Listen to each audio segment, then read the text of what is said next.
আমার আক্ষেপ হয় যে আমি কোথায় কোন নরকে পড়ে আছি, যেখানকার মানুষ এত ভক্তি বিমুখ কেন?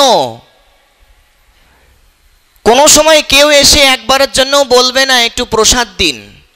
অথচ রাজরে যেখানে আমি এখন অবস্থান করছি, এখানে মানুষ প্রসাদের জন্য পাগল।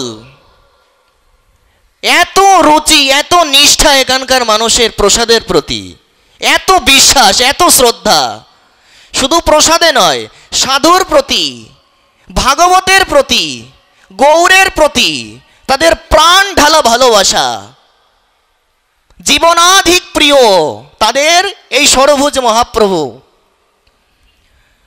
আমি এই রাজৈর এলাকাবাসীর প্রত্যেক উপস্থিত অনুপস্থিত, স্থাবর জঙ্গম, প্রত্যেক রজকণা, প্রত্যেক নরনারীর চরণে অনন্তানন্ত ভুলণ্ঠিত দণ্ডবৎ জ্ঞাপন করি। এখন দেখছেন হিন্দু মিডিয়া, চ্যানেলটি সাবস্ক্রাইব করুন। এটা যে কত জন্মের সৌভাগ্য আমি কোনো সংখ্যা দ্বারা প্রকাশ করতে পারবো না। বহু জন্মের সৌভাগ্য রয়েছে বলেই ষড়ভুজ মহাপ্রভু যেখানে রয়েছে, গৌরের এত কাছে আপনারা সবাই থাকেন।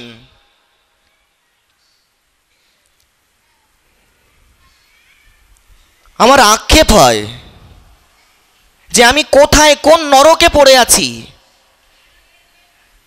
যেখানকার মানুষ এত ভক্তি বিমুখ কেন?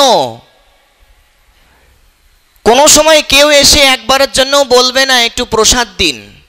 অথচ রাজরে যেখানে আমি এখন অবস্থান করছি, এখানে মানুষ প্রসাদের জন্য পাগল। এত রুচি, এত নিষ্ঠা এখানকার মানুষের প্রসাদের প্রতি, এত বিশ্বাস, এত শ্রদ্ধা। শুধু প্রসাদে নয়, সাধুর প্রতি, ভাগবতের প্রতি, গৌরের প্রতি তাদের প্রাণ ঢালা ভালোবাসা। জীবনাধিক প্রিয় তাদের এই ষড়ভুজ মহাপ্রভু। আমি এই রাজৈর এলাকাবাসীর প্রত্যেক উপস্থিত অনুপস্থিত, স্থাবর জঙ্গম, প্রত্যেক রজকণা, প্রত্যেক নরনারীর চরণে অনন্তানন্ত ভুলণ্ঠিত দণ্ডবৎ জ্ঞাপন করি। আপনারা কেউ সাধারণ নয়, আপনারা বৈকুণ্ঠের থেকে অধিক মহিমাপন্ন স্থানে আছেন।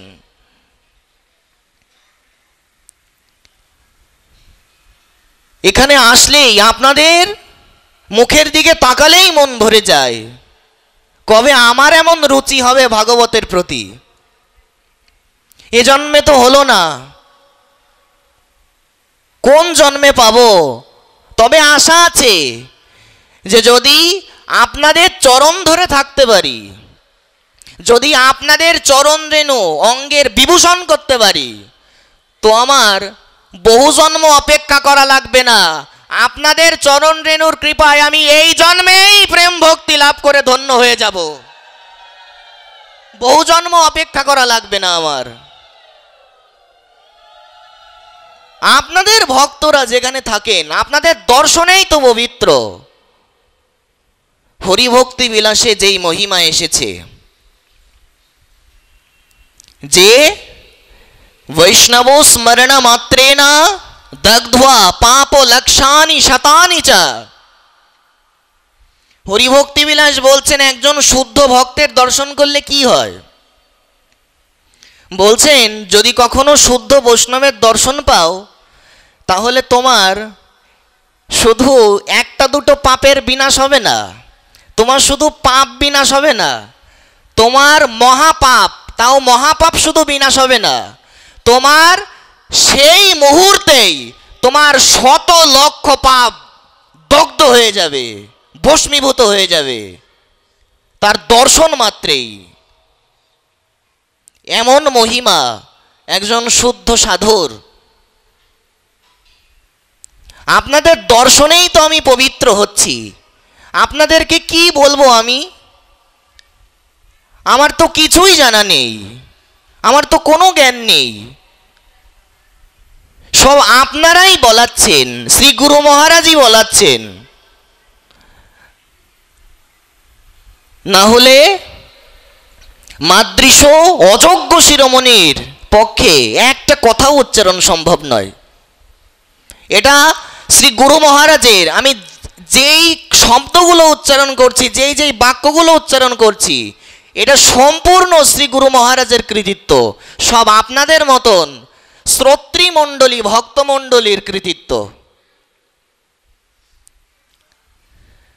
আমি এই বিষয়টা মন থেকে আমি সরাতে পারছি না যে আমি কোথায় আসলাম, আমি কোন অঞ্চলে আসলাম যেখানে এত দীর্ঘদিন ব্যাপী ভাগবত হয়। 1 মাস 1.5 মাস ব্যাপী ভাগবত, এ কি কল্পনা করা যায়? এ কি ভাষায় বোঝানো যায়? টাকা থাকলেই কি শুধু হয়? কত বড় মন প্রয়োজন! আমি এই বিষয়টা আমি মাথার থেকে সরাতেই পারছি না যে এত বড় মন, এই রাজ্যের এলাকাবাসী এত ভালো কেন, এত বড় মন কেন? সত্যি অত্যন্ত আশ্চর্যজনক। আপনাদের চরণতলে যে আসতে পেরেছি, এ আমার বহু জন্মের সৌভাগ্য। আপনাদের আমি গতকালেও বলেছি এবং আমি আজীবন এ কথাই বলতে চাই যে আপনাদেরকে কখনো যেন কোনো কিছু শেখাতে না আসি, আপনাদের চরণে যেন শেখার জন্য আসি। সেই অহংকার অভিমান যেন কোনোদিন আমার মধ্যে না আসে, কারণ সেইগুলো আসলে আমি ধ্বংস হয়ে যাব, আমি শেষ হয়ে যাব। এমনিতেই তো আমি শেষ হয়ে গেছি, জীবন ধ্বংস করে ফেলেছি। কারণ গৌর গোবিন্দ চরণে, আপনাদের চরণে আমার রতিমতির লেশ মাত্র নেই। কোনো বিশ্বাসের কণিকানো কণিকা, লেশানুলেশও আমার হলো না। আমি কতটা অনন্ত ধিক্কৃত! ধিক্কার আমাকে, আমাকে কোটিবার ধিক্কার। আপনাদের নিকট যেন আপনাদের সেবা করতে পারি, আমার অন্য কোনো, আমার কোনো গুণ নেই, আমার কোনো যোগ্যতা নেই। আমি যেন অন্তত এই কথা সেবাটা আপনাদেরকে দিতে পারি, এই কথা শ্রবণ করানো, এই যে এটাকে বলে প্রসঙ্গারূপা সেবা, অন্তত এই সেবাটা যেন আপনাদের দিতে পারি। যদি আপনারা এই সুযোগ আমাকে দেন, আপনারা সুযোগ না দিলে তো আমার সেটা ভাগ্যে থাকবে না, আমি বঞ্চিত হব। সব আপনাদের মহিমা।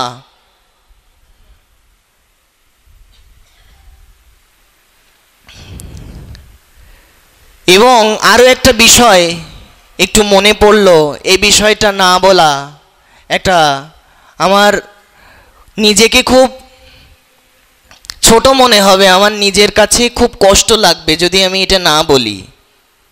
আপনারা অনেকেই জানেন যে আমাদের সবার পূজ্য, সবার বন্দনীয়, প্রাতঃস্মরণীয় গৌর গোবিন্দ বাবা, তিনি অসুস্থ রয়েছেন। সবার নিকট আমি করজোড়ে হাত জোর করে প্রার্থনা করছি, বাবা যদিও নিষেধ করে দিয়েছেন, সোশ্যাল মিডিয়াতে অনেকে পোস্টও পেয়েছেন, বাবা কতটা মহৎ যে তার জন্য যেন কেউ প্রার্থনা পর্যন্ত না করে। বাবা নিষেধ করে দিয়েছে যে কেউ যেন আমার জন্য প্রার্থনা করে তোমাদের সময় নষ্ট করবে না। যতটুকু সময় আমার জন্য তুমি প্রার্থনা করবে, ওইটুক সময় তুমি নাম জপ করো। বাবা, এটা কত উন্নত স্তরের কথা আমরা কল্পনা করতে পারি? বাবা যদিও নিষেধ করেছেন, কিন্তু ভক্তদের কি মন মানে? আমরা কি তার জন্য প্রার্থনা না করে থাকতে পারবো? পারবো কি? আসুন আমরা সবাই হাত উঁচু করে বাবার দ্রুত সুস্থতার জন্য 3 বার হরিনাম উচ্চারণ করি। হরে কৃষ্ণ কৃষ্ণ কৃষ্ণ হরে হরে, হরে রাম রাম রাম হরে হরে, হরে কৃষ্ণ কৃষ্ণ কৃষ্ণ হরে হরে, হরে রাম রাম রাম হরে হরে, হরে কৃষ্ণ কৃষ্ণ কৃষ্ণ হরে হরে, হরে রাম রাম রাম হরে হরে।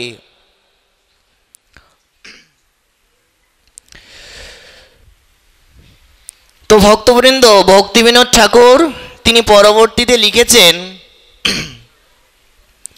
পড়িতে পড়িতে ভরসা বাড়িল, জ্ঞানে গতি হবে মানি, সে আশা বিফল, সে জ্ঞান দুর্বল, সে জ্ঞান অজ্ঞান জানি। এখানে ভক্তিবিনোদ ঠাকুর লিখেছেন যে আমরা যেমন স্কুল কলেজে পড়াশোনা করি, পড়তে পড়তে আমাদের একটা ভরসা হয় এবং জ্ঞানের দ্বারা একটা গতি হবে, চাকরি বাকরি করে হয়তো ব্যবসা বাণিজ্য করব, একটা ভালো চাকরি পাবো, এরকম একটা আমাদের জ্ঞান হয়। কিন্তু বলছেন সে আশা বিফল, সে জ্ঞান দুর্বল। এই যে আমরা স্কুল কলেজ থেকে যেই জ্ঞান বিদ্যাগুলো পাই, বলছেন এই জ্ঞানটা অত্যন্ত দুর্বল। কেন? কারণ স্কুল কলেজ থেকে প্রাপ্ত জ্ঞান, স্কুল কলেজে কি আমাদের ভক্তি শেখায়? শেখায় কি? স্কুল কলেজে পাঠ্য বই হিসেবে ভাগবত আছে কি? যদি স্কুল কলেজে পাঠ্যপুস্তক হিসেবে গীতা থাকতো, ভাগবত থাকতো, তাহলে তো কথাই নেই, সেটা তো অত্যন্ত আনন্দের বিষয়। কিন্তু সেটা তো সৌভাগ্যের হতো, কিন্তু স্কুল কলেজে তো গীতা ভাগবত পড়ানো হয় না। আর বলছেন স্কুল কলেজ থেকে যেই জ্ঞান বিদ্যা আমরা লাভ করি, সেই বিদ্যা অর্জন করে চাকরি বাকরি পাওয়া যাবে। কিন্তু চাকরি বাকরি পাওয়ার পরে আমি যদি আমার হয়তো পড়ালেখা শেষ করলাম, আমার পড়াশোনা শেষ, কমপ্লিট, চাকরি বাকরিও করছি, কিন্তু জীবনে কিন্তু কোনো ভক্তির কোনো আচরণ করছি না, মৃত্যুর পরে কিন্তু আমার নিশ্চিত নরকগতি হবে। বলে কেন? এই যে এত কষ্ট করে পড়ালেখা করলাম, এই যে চাকরি বাকরি করলাম, কিন্তু আমি তো আমার জীবনে ভক্তিকে প্রাধান্য দিলাম না, আমি তো জীবনে মহাপ্রভুর সেবা করলাম না, গোবিন্দের সেবা করলাম না, রাধারানীর নাম করলাম না, এজন্য আমার যে অধোগতি হয়ে যাবে।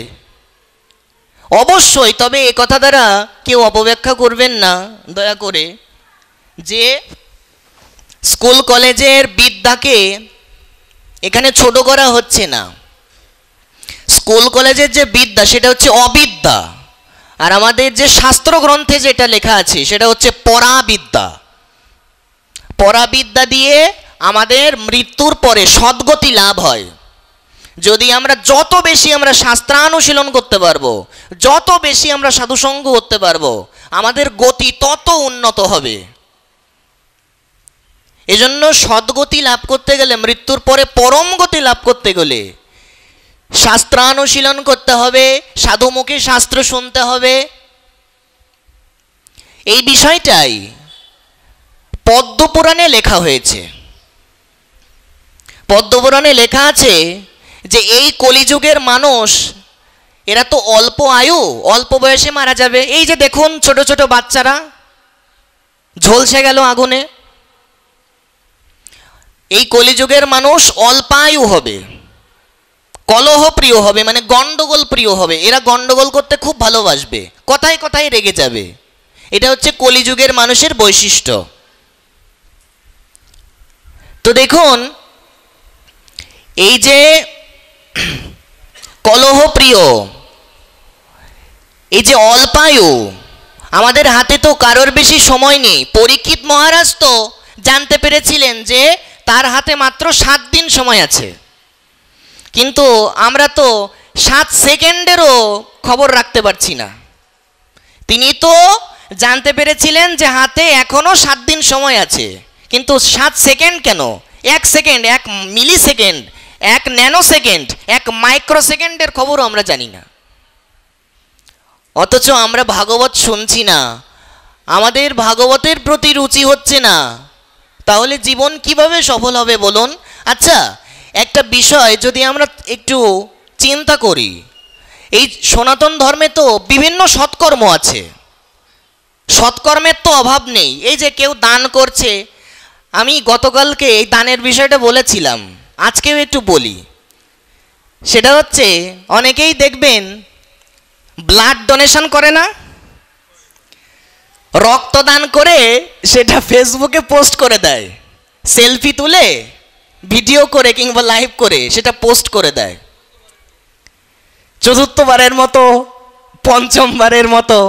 কিন্তু দান করে যদি সেটা প্রচার করা হয় তাহলে দানের ফলটা নষ্ট হয়ে যায়। এটা আমার পরে মনে আসলো যে এই বিষয়টা তো আমার বলা হলো না। এরকম কোনো কিছু বললে সেটা যদি জাগতিক কোনো দৃষ্টান্ত দিয়ে বোঝানো হয় তাহলে মানুষ সেটা সহজে বোঝে।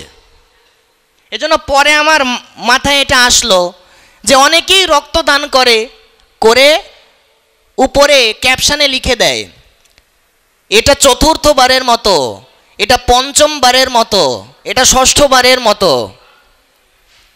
তবে এখানে কেউ কেউ মন্তব্য করতে পারেন, কেউ কেউ মনে করেন যে এটা দেখলে তো অনেকে উৎসাহিত হবে যে আমি ব্লাড ডোনেট করছি, আপনিও করুন না।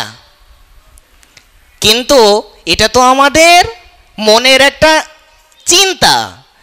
কিন্তু শাস্ত্র তো আমাদের বলে দিয়েছেন যে কখনো কোনো কিছু, সেটা রক্ত হোক, বস্ত্র হোক, অন্ন হোক, টাকা হোক, যাই হোক না কেন, দান করে কখনো প্রচার করবে না, তাহলে দানের ফল নষ্ট হয়ে যাবে।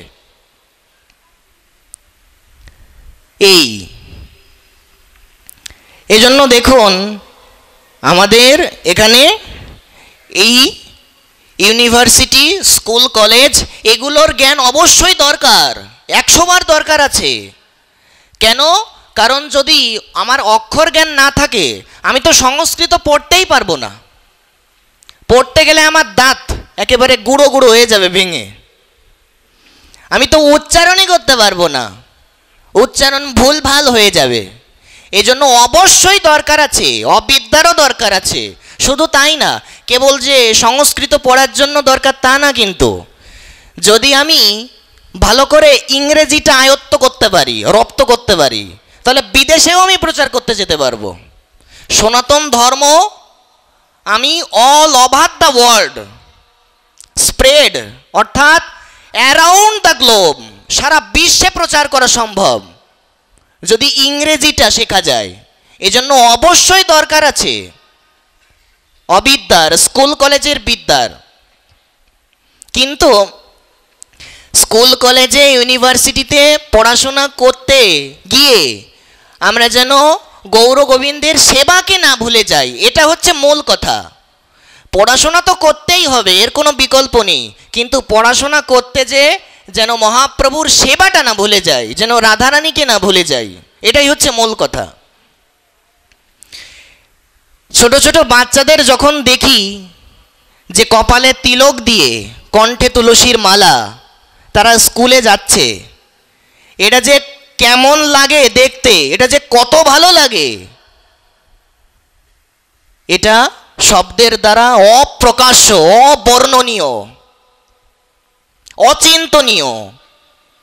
এটা যে কতটা আনন্দের, এবং সেই বাচ্চাগুলোকে নিয়ে গর্ব করতে হয় আমাদের। সনাতন ধর্মের গর্ব এই সমস্ত বাচ্চারা। যাদের ললাটে তিলক থাকে, হরিভক্তি বিলাসে এমন মহিমা রয়েছে।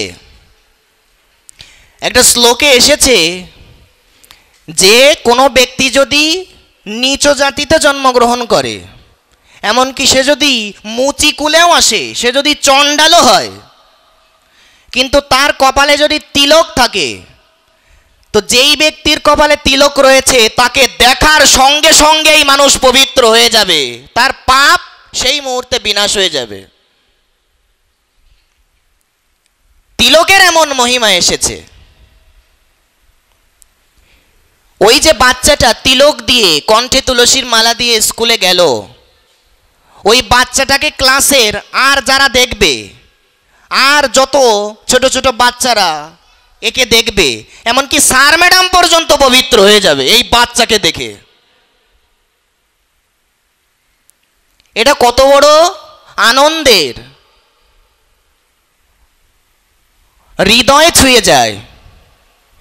এবং কিছু কিছু বাচ্চা এই ভাগবতে এসে একেবারে পুতুলের মতন বসে থাকে, একটা কথা বলবে না। কিন্তু আবার অনেক বাচ্চা আছে এত দুষ্টু, এত দুষ্টু, অস্থির করে ফেলবে। এমনকি যদি তার সঙ্গে তার মা বাবা আসে, মা বাবাকেও ঠান্ডা হয়ে বসে শুনতে দেবে না।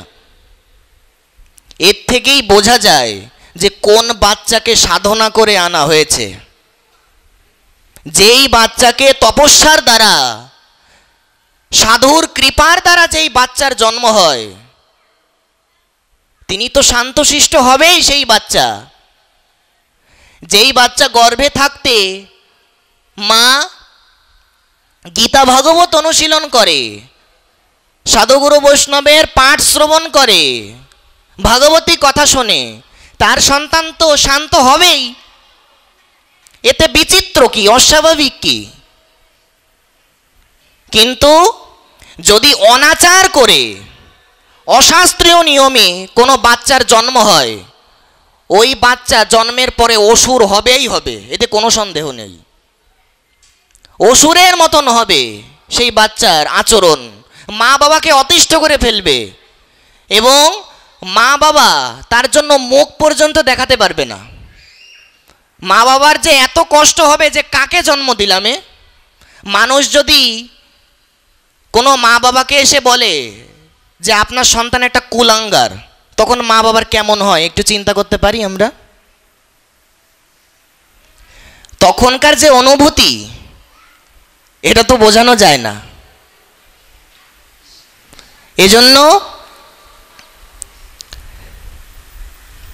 ওই বাচ্চাগুলোকে দেখলে মনে হয় যে ওদের চরণ ধরে সাষ্টাঙ্গে একটা দণ্ডবোধ করি, যে কত জন্ম আমার থেকে এগিয়ে আছে, যে প্রসাদভোজী মায়ের গর্ভে যাদের জন্ম হয়েছে, যারা জন্মের থেকেই প্রসাদই পায়, অপ্রসাদী কিছু পায় না, অনিবেদিত কিছু পায় না, মাতৃ গর্ভে থেকেই যারা প্রসাদ পাচ্ছে, গৌর গোবিন্দের অধরামৃত যারা পাচ্ছে, কত সৌভাগ্য, কত স্থির।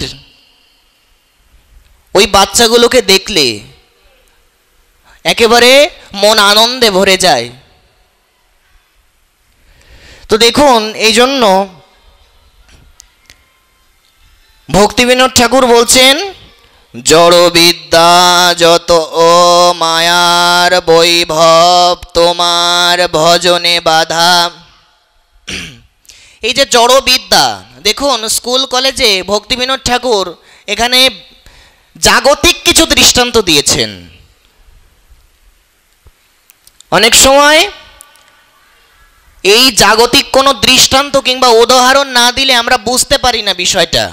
অনেকেই বলে যে শ্লোক এবং পয়ার বলে যাচ্ছে, কিছুই তো বুঝতে পারলাম না, সব মাথার ওপর দিয়ে চলে গেল।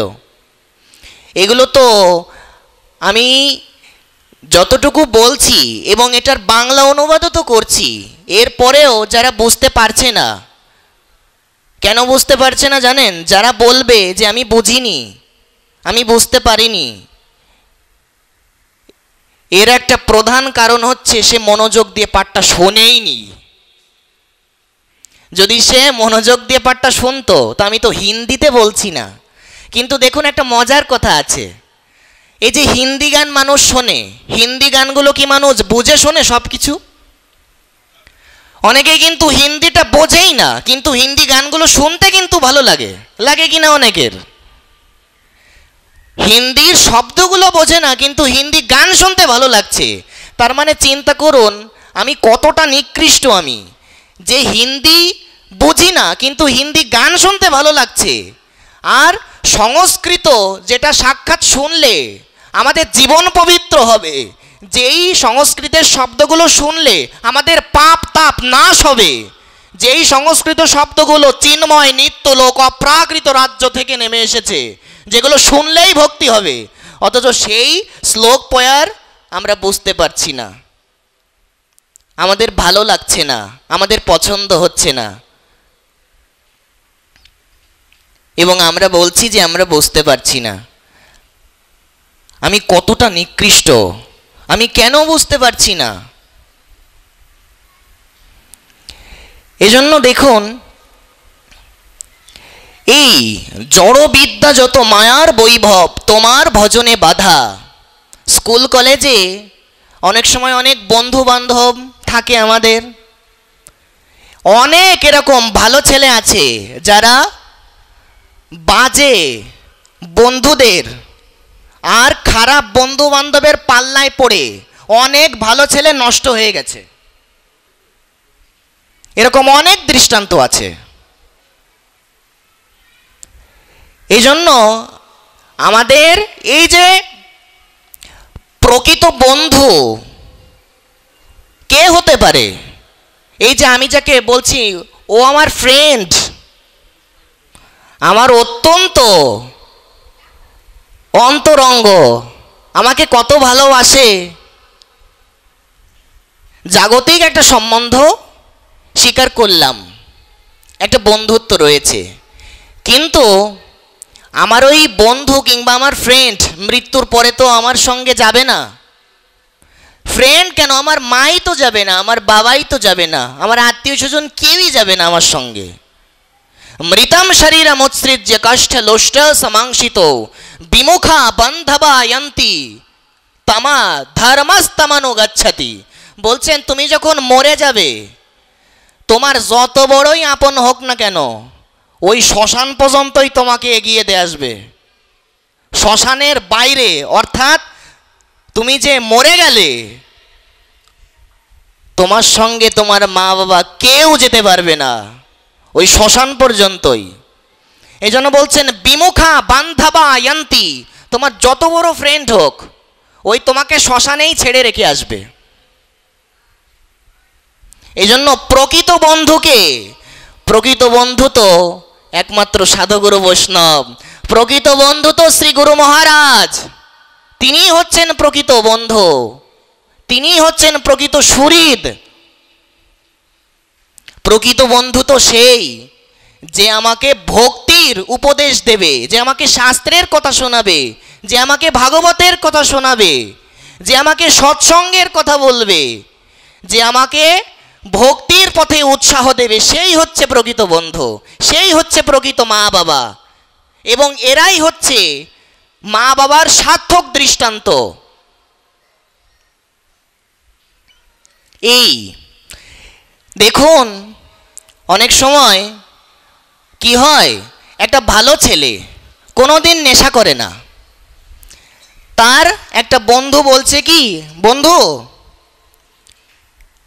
মানে তার হাতে সিগারেট,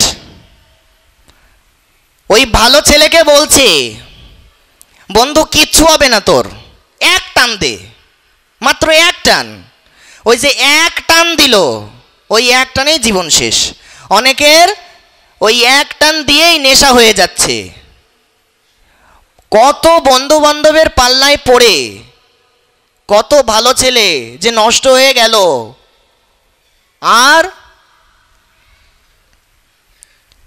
নেশাদ্রব্য সঙ্গে রাখে, সুযোগ পেলেই সেগুলো নিজেও যেমন খাবে, নিজের বন্ধুকেও নষ্ট করার চেষ্টা করবে।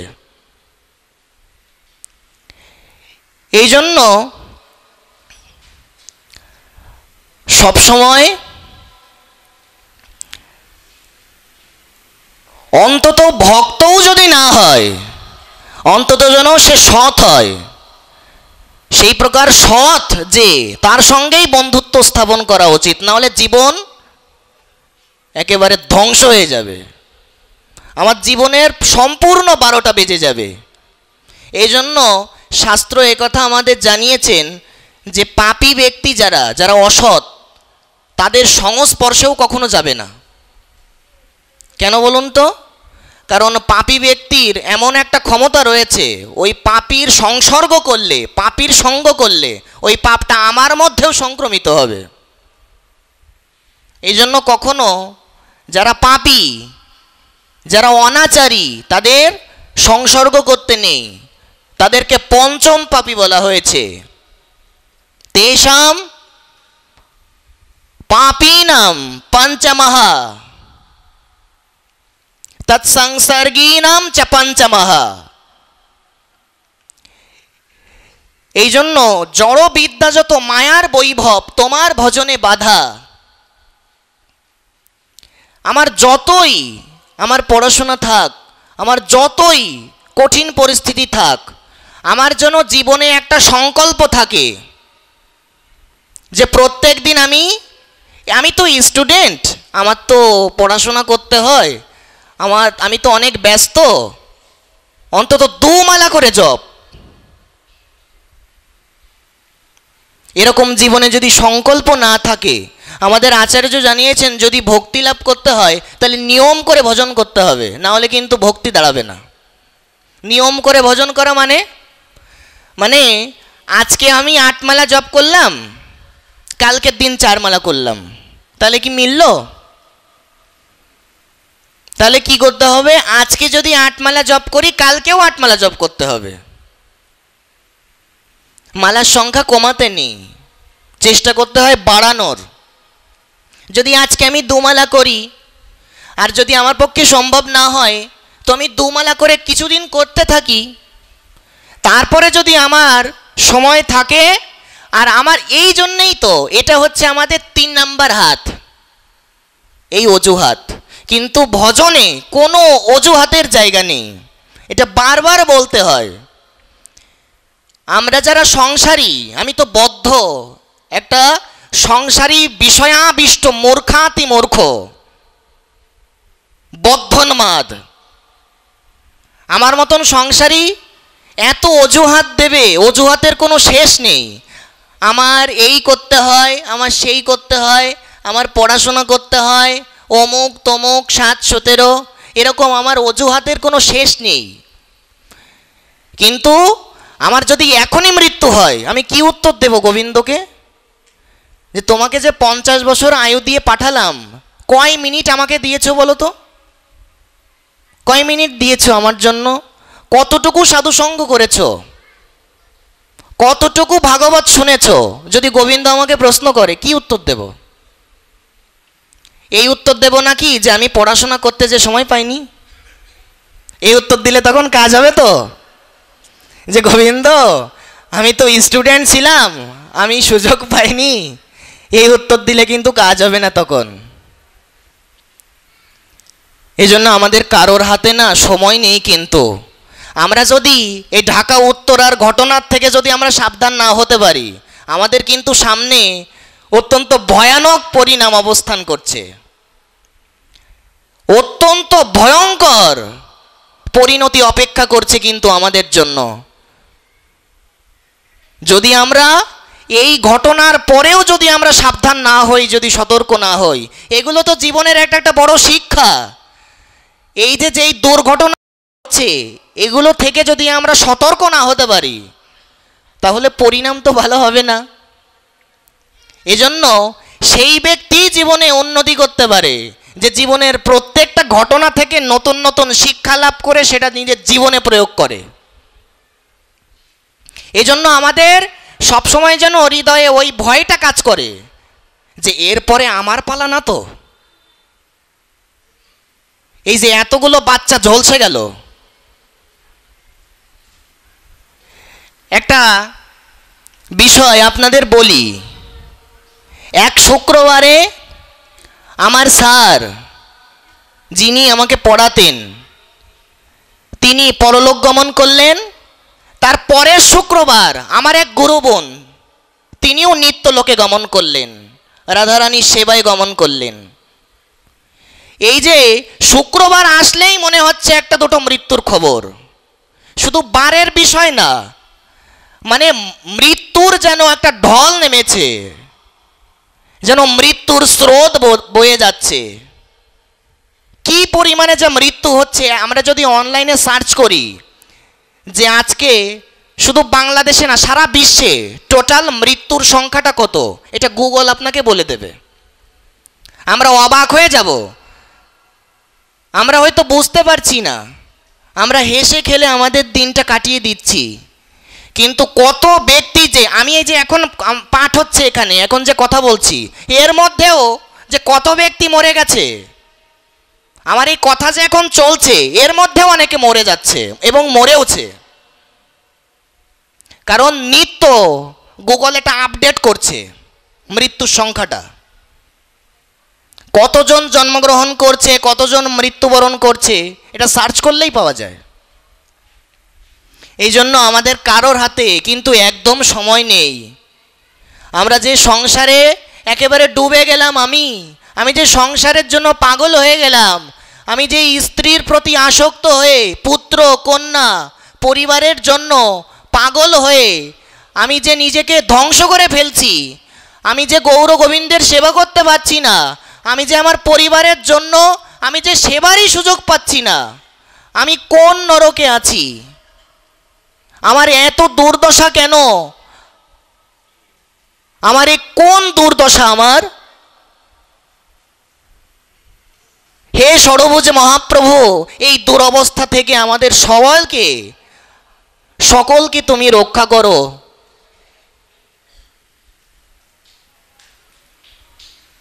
আমাদের এই নিবেদন ছাড়া আমাদের আর কি করার আছে বলুন? নিরন্তর আমরা যেন এই নিবেদনই করে যেতে পারি।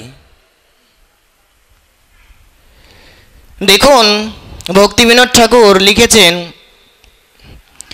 মোহ জনমিয়া অনিত্য সংসারে জীবকে করয়ে গাধা। ভক্তিবিনোদ ঠাকুর বলছেন, এ পড়াশোনা করতে করতে অনেকে গাধা হয়ে যায়। কেন বলুন তো? অনেকে অনেক উচ্চশিক্ষিত কিন্তু ভক্তির ধার ধারে না, নাস্তিক প্রকৃতির হয়, উচ্চশিক্ষিত কিন্তু নাস্তিক, মানে ভক্তি মানে না, কোনো ভগবান টগবান কিচ্ছু মানে না। তারা বলে, আরে এইসব কিছু আছে নাকি, যা চোখে দেখা যায় না তার কোনো অস্তিত্ব আছে? কিন্তু এই জন্যই ভক্তিবিনোদ ঠাকুর বলছেন এরা মস্ত বড় গাধা। কেন? কারণ এরা অনেক বড় বড় ডিগ্রি লাভ করেছে, এরা উচ্চশিক্ষিত, কিন্তু এই সামান্য কমন সেন্সটুকু এদের নেই যে এই যে আমি শ্বাস প্রশ্বাস নিচ্ছি, এই অক্সিজেন কি চোখে দেখা যায়? যায় কি এটা চোখে দেখা? তাহলে এটা অক্সিজেন যদি চোখে না দেখা যায়, তাহলে কি অক্সিজেনের অস্তিত্ব নেই? আছে কি না ভক্তগণ? এই জন্য সব কিছু যে চোখে দেখা না গেলে তার অস্তিত্ব থাকবে না, এমন কোনো কথা নেই। যেমন অক্সিজেনের অস্তিত্ব চোখে দেখা না গেলেও এটা আমাদের স্বীকার করতেই হবে, ঠিক তেমনি এত উচ্চশিক্ষিত কিন্তু গাধা একটা, এই ঈশ্বর তত্ত্ব মানে না। এজন্য বলছে, এবং তারা সংসারকেই জীবনের সর্বস্ব করে নেয়, স্ত্রী পুত্রই তাদের কাছে এক নাম্বার। আমরা কি করেছি জানেন? আমাদের জীবনে এত দুঃখ কেন? আমরা দুঃখটা পাই কেন? দুঃখর কারণটা কি? ভাগবত তো আমাদের এগুলো স্পষ্টভাবে বোঝাচ্ছেন, আমাদের তো এগুলোই শুনতে হবে। এগুলো না বুঝলে আমরা কি এগোবো? আমাদের দুঃখের কারণটা কি? যেমন আপনি একটা সংখ্যা লিখলেন, সংখ্যাটা যদি প্রথমে আপনি 1 বসান, 1-এর পরে যতগুলো শূন্য দেবেন মানটা বাড়বে কি না? একটু কথা বলুন ভক্তগণ। কিন্তু আপনি যদি প্রথমে 1 না দিয়ে যদি আগে শূন্যগুলো বসান, তাহলে মান বাড়বে তো? এই কথার তাৎপর্য হচ্ছে এই, আমরা ভগবানকে 1 নম্বরে বসাতে পারিনি, আমরা স্ত্রীকে 1 নম্বরে বসাচ্ছি, পুত্রকে, পরিবারকে, অর্থকে, ধন সম্পত্তিকে আমরা 1 নম্বরে বসাচ্ছি। আর 1 নাম্বার তো এগুলো না, এগুলো সব জিরো। যতদিন না পর্যন্ত স্ত্রী, কন্যা, পুত্র, পরিবার, আত্মীয় স্বজন এদের সবার আগে 1 নম্বরে যতদিন না পর্যন্ত রাধা মাধবকে না বসাতে পারবো, ততদিন সাক্ষাৎ ব্রহ্মাও আমাদের দুঃখ নিবারণ করতে পারবে না। ব্রহ্মা কেন, ব্রহ্মা শিবাদি দেবতা, কেউ আমাদের এই দুঃখ থেকে বাঁচাতে পারবে না। এজন্য ভগবানকে জীবনের 1 নম্বরে বসাতে হবে। আমি কাউকে জিজ্ঞাসা করছি না, শুধু যদি আমি নিজেকে জিজ্ঞাসা করি, ও হে তুমি যে জোরে জোরে বলছো, তুমি নিজে শ্রীমন মহাপ্রভুকে জীবনে 1 নম্বরে বসাতে পেরেছো কি? এই কথার উত্তর যদি আমি শুনি, আমি নিজেই তো বঞ্চিত হব, নিজেই তো বাদ পড়ব। এই জন্য এই হচ্ছে আমাদের দুঃখের কারণ। আমি আমার জীবনের 1 নম্বরে আমি কেন রাধা মাধবকে বসাতে পারলাম না, কেন আমি গৌর গোবিন্দের সেবাটাকে মুখ্য করতে পারছি না, এটাই হচ্ছে আমার দুঃখের কারণ।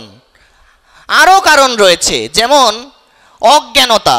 এই যে আমরা শাস্ত্র অনুশীলন করি না, ভাগবত পড়ি না, ভাগবত যে একবার পড়বে তার এই ভাগবতের মধ্যে সমস্ত প্রশ্নের উত্তর সে পেয়ে যাবে, এবং যদি সে কোনো টিকা টিপ্পণী ব্যাখ্যা সহ পড়তে পারে সে সব প্রশ্নের উত্তর পেয়ে যাবে। এই জন্য ভক্তগণ,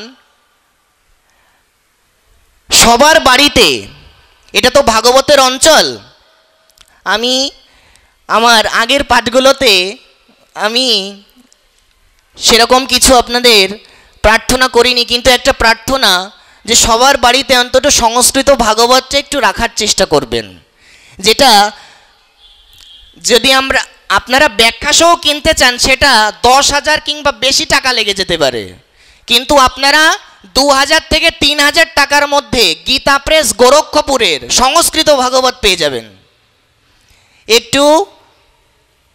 আপনারা একটু সংগ্রহ করে বাড়িতে রাখবেন। আচ্ছা, এটা যদি আপনারা বাড়িতে রেখে দেন, শুধু আপনারা হয়তো পড়ছেন না, বাড়িতে শুধু রেখে দিয়েছেন, তাহলে কি হবে? হরি ভক্তি বিলাসে এ কথাও লেখা আছে যে আপনি হয়তো পড়তে পারছেন না, কিন্তু বাড়িতে শুধু ভাগবত রেখে দিয়েছেন, কি হয় তার? বললেন তার ঘরের মধ্যে তো দূরে থাক, তার বাড়ির ত্রিসীমানায় পর্যন্ত যমরাজ আসতে পারে না, এমন মহিমা ভাগবতের। এই জন্য সবার বাড়িতে একটু এই ভাগবতের অঞ্চলে সবার বাড়িতে সংস্কৃত ভাগবতটা থাকা উচিত। এজন্য দেখুন, সেই গাধা হয়ে সংসারের বোঝা বহিন অনেক কাল, বার্ধক্যে এখন শক্তির অভাবে কিছু নাহি লাগে ভাল। এখন সংসার করতে করতে বুড়ো হয়ে গেছি, এখন আর মনে যদিও ইচ্ছা হচ্ছে যে রাজর গৌর মন্দিরে সাহাপাড়ায় ভাগবত পাঠ হচ্ছে, একটু ভাগবত পাঠ শুনে আসি, আমার শরীরে তো সে বল নেই, আমি তো বৃদ্ধ হয়ে গেছি। এখন সারাটা জীবন আমি সংসারকে দিয়ে আমার জীবনটা আমি নষ্ট করে ফেলেছি, এখন মনে ইচ্ছা থাকলেও গায়ে আর কোনো শক্তি নেই, একেবারে জিরো। মনে 100 ইচ্ছা আছে, কিন্তু গায়ে জিরো শক্তি, কোনো একেবারে শক্তিই নেই কোনো। আমি একটু হেঁটে হেঁটে যাব, একটা লাঠি লাগে, লাঠি ছাড়া আর হাঁটতে পারছি না। এজন্য বলছেন বার্ধক্যে এখনো শক্তির অভাবে এখন কিছু ভালো লাগছে না, শরীর অসুস্থ, এখন কি ভাগবত পাঠ শুনবো, ভালোই তো লাগছে না। এখন জ্বর, পেটে ব্যথা, মাথায় ব্যথা, আর রোগের কোনো শেষ নেই। এই জন্য ভক্তগণ, বারংবার এই কথা, আমাদের কারোর হাতে কিন্তু বেশি সময় নেই। সময় থাকতে থাকতেই আমরা যেন ভক্ত হয়ে যেতে পারি, আমরা যেন সবাই যেন আমাদের অমেধ্য আহার পরিত্যাগ করে আমরা সবাই যেন অতি সত্বর প্রসাদভোজী হয়ে যেতে পারি। আমাদের কারোর হাতে কিন্তু সময় নেই। আমাদের জন্য এই অজুহাত না আসে, ছেলেটার বিয়ে দেব, তারপরে মেয়েটার বিয়ে দেব, একটু ছেলেটাকে নিজের মতন চলতে শিখুক, তারপরে আমি ভক্ত হব, এইগুলো কিন্তু সব অজুহাত। আমার যে কখন আমার শ্বাস আটকে যাবে আমি কিন্তু কিচ্ছু জানি না, আমার হাতে কিন্তু একদম সময় নেই, একদম না, একদম না, একদম সময় নেই। এই জন্য সময় থাকতে থাকতে এই পরিবর্তন যেন অতি শীঘ্র আমি হতে পারি, এই মানসিকতা যেন আমার থাকে। এই ভাগবত পাঠ করে শুনে যেন আমি এই কান দিয়ে বের না করে দিই, যেন আমার জীবনে আমি পালন করতে পারি, আচরণ করতে পারি, তবেই ভাগবত পাঠ শুনে আমার জীবনে আমি পরিবর্তন করতে পারবো। জীবন যাতনা হইল এখনো, সে বিদ্যা অবিদ্যা ভেল, অবিদ্যার জ্বালা ঘটিল বিষম, সে বিদ্যা হইল শেল। কি হলো? ভক্তিবিনোদ ঠাকুর বলছেন সারাটা জীবন এই যে কষ্ট করে পড়ালেখা করলে মৃত্যুর সময় তোমার ওই বিদ্যা তোমার শেল হয়ে যাবে। শেল মানে তোমাকে যন্ত্রণার কারণ হবে সেই বিদ্যা। কেন? কারণ ওই বিদ্যার তুমি সদ্ব্যবহার করনি, ওই বিদ্যা দিয়ে তুমি ভক্তি প্রচার করনি। যদি ওই বিদ্যা দিয়ে ভক্তি প্রচার করতে, তাহলে তোমার সেল হতো না, তোমার হৃদয়ে যন্ত্রণা হতো না, তোমার দুঃখের কারণ হতো না। কিন্তু তোমার বিদ্যা তো তুমি ভক্তিতে লাগালে না, এই জন্যই তুমি দুঃখী, এই জন্যই তুমি দুঃখ পাচ্ছ। এই জন্য বলছেন, অবিদ্যার জ্বালা ঘটিল বিষম, সে বিদ্যা হইল শেল। তোমার চরণ বিনা কিছু ধন সংসারে না আছে আর। বলছেন এই সংসারে একমাত্র গৌর গোবিন্দের চরণ ছাড়া আর কোনো ধন সম্পত্তি নেই। আর যেগুলো আছে ও সব নশ্বর, সব অনিত্য, ও সব কিছু ধ্বংস হয়ে যাবে, সব নাশ হয়ে যাবে। এই যে আমার যদি আজকে কোটি কোটি টাকা থাকে, মৃত্যুর পরে ওই কোটি টাকা আমার সঙ্গে যাবে কি? এক পয়সাও তো আমার সঙ্গে যাবে না। আমার কত অহংকার বলুন তো, যে আমি কত বড় ধনী। এই রাজ্যের এলাকায় এই মানুষগুলো কত ধনী, আর শুধু অর্থের দিক থেকে ধনী না, মনের দিক থেকে অনেক বড় ধনী। আর এমন বড় মন না হলে কি এত দীর্ঘদিন ভাগবতের আয়োজন কেউ করতে পারে? এই জন্য এইটাই হচ্ছে একমাত্র এই জগতে একমাত্র পরম ধন, এই ভক্তি ধন এবং গৌর গোবিন্দের চরণ, এটাই হচ্ছে জগতের একমাত্র নিত্য সম্পদ। ভকতি বিনোদ জড় বিদ্যা ছাড়ি তোয়া পদে করে সার। এই জন্য ভক্তি বিনোদ ঠাকুর আমাদের সবাইকে জানিয়ে দিচ্ছেন যে ওগো, তোমরা আর সময় নষ্ট করো না, সময় থাকতে থাকতে এখনই গৌর গোবিন্দের চরণে সমর্পণ হও, নিবেদিতাত্মা হয়ে যাও। আর এখন থেকেই নিজের সংসারের জন্য যতটুকু ত্যাগ করতে, কত ত্যাগ তো করলে কত মানুষের জন্য। কারণ মন কি পেয়েছো? তুমি এই জগতে একটা মানুষের কাছে ততদিন পর্যন্তই ভালো থাকতে পারবে। কতদিন? যতদিন তাকে কিছু দিতে পারবে। তুমি যেই দিন সারা জীবন দিয়েছো, কিন্তু যেই দিন তুমি দিতে পারবে না, সেই দিন তার মুখ বেজার হয়ে যাবে, তাই কি না? এটা ভাগবতের কথা। ভাগবত আমাদের জগতের দৃষ্টান্ত দিয়ে বোঝাচ্ছে এই জগতের কোনো মানুষের সাধ্য নেই তোমাকে সুখ দেবে। যদি সুখ চাও, যদি আনন্দ চাও, তাহলে সাধুর সঙ্গ করো, মহতের চরণে প্রণাম করো, ভাগবত শোনো, গৌর গোবিন্দের সেবা করো। আর কোথাও কোনো সুখ নেই। আর যেখানে যেখানে সুখ আছে বলে মনে হচ্ছে, এগুলো সব সুখের ছায়া, এগুলো কোনো সুখই না।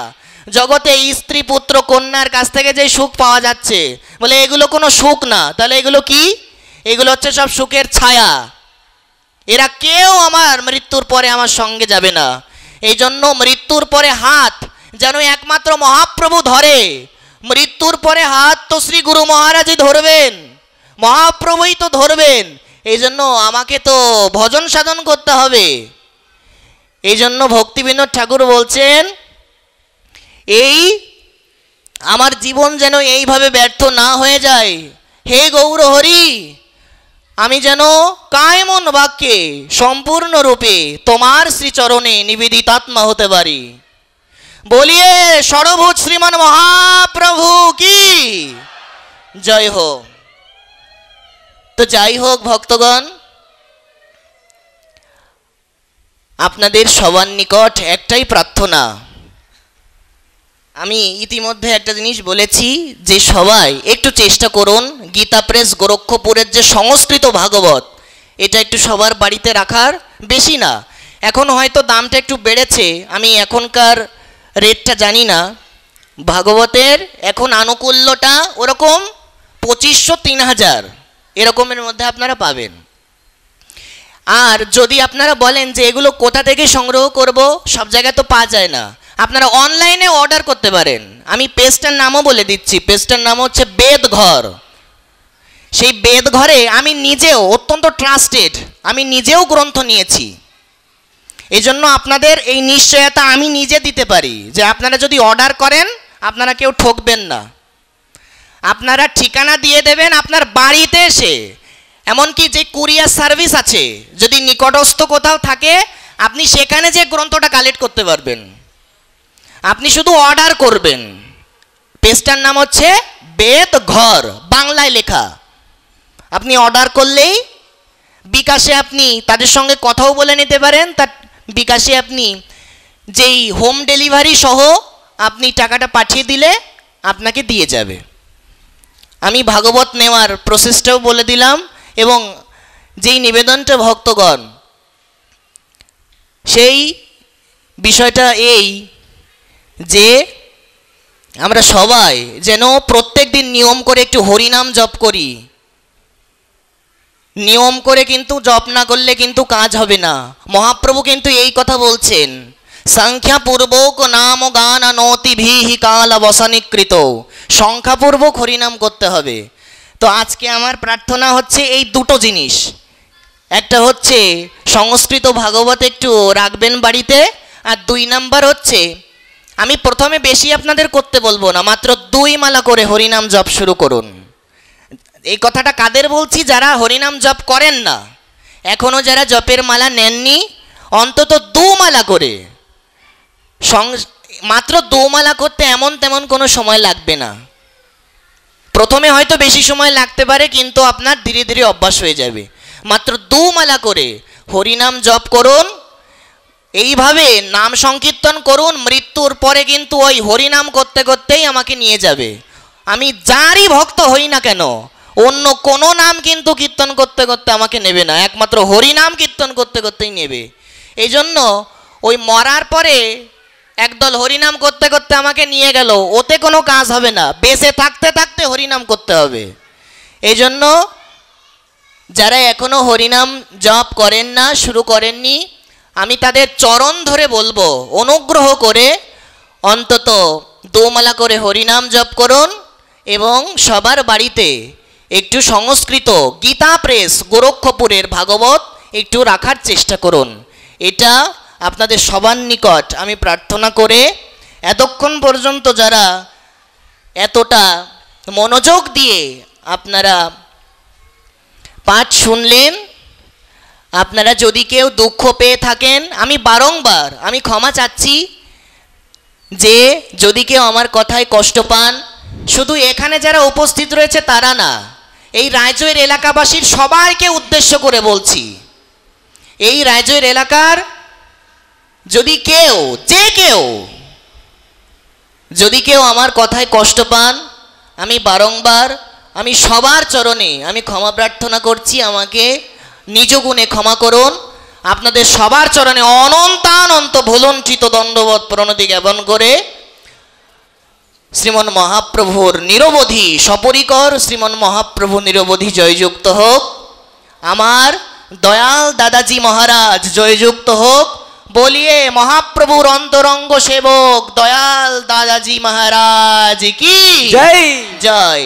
আজকের মতন এইখানেই দেওয়া হলো হরিকথার বিশ্রাম।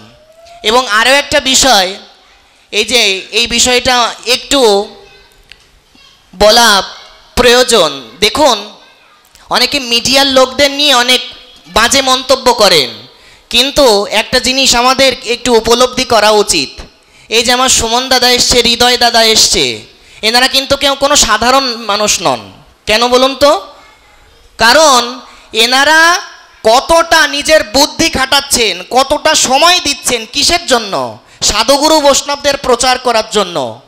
তার মানে এমন মহিমা এনাদের, যারা সাধুগুরু বৈষ্ণবকে প্রচারের জন্য এতটা সময় ব্যয় করছে, তারা কোনো সাধারণ কেউ না। এনারা সাক্ষাৎ গৌর গোবিন্দের কৃপাপুষ্ট, কৃপাপ্রাপ্ত। এনারা সাক্ষাৎ মহাপ্রভুর কৃপা পেয়ে গেছেন। এই জন্য এই যারা মিডিয়ার যারা রয়েছেন, যারা ইউটিউবার রয়েছেন, যারা এই ভক্তি প্রচার করেন, তাদের যে কত মহিমা এটা বলে শেষ করা যায় না। তাদের প্রত্যেকের চরণে আমি ভুলুণ্ঠিত দণ্ডবত প্রণতি জ্ঞাপন করে এইখানেই দেওয়া হলো বিশ্রাম। ভক্তগণ একটু বসবেন, একটু ভজন কীর্তন হবে।